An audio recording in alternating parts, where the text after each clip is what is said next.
In chapter 19, we're going to begin to address the issue of the poetical books, Job, Psalms, Proverbs, Ecclesiastes, and Song of Songs. These 5 books are similar in some ways, but they also present different themes and ideas.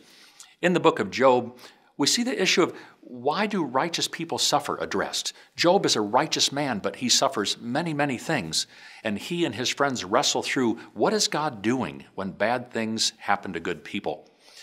The book of Psalms is a rich book that has been treasured by many believers because over the centuries, whatever my mood, whatever I'm concerned about, there's a psalm for me. If I want to praise God, there's a psalm for me. If I feel the weight of my sin, there's a psalm for me. If I want to take my complaint to God, there's a psalm for me.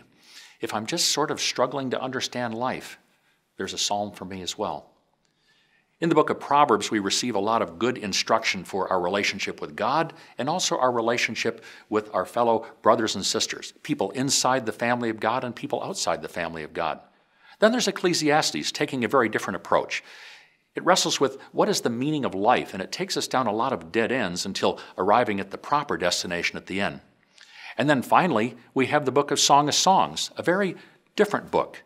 Understood in its context, it helps us to understand how biblical sexuality stands in stark contrast to the sexuality of Israel's neighbors.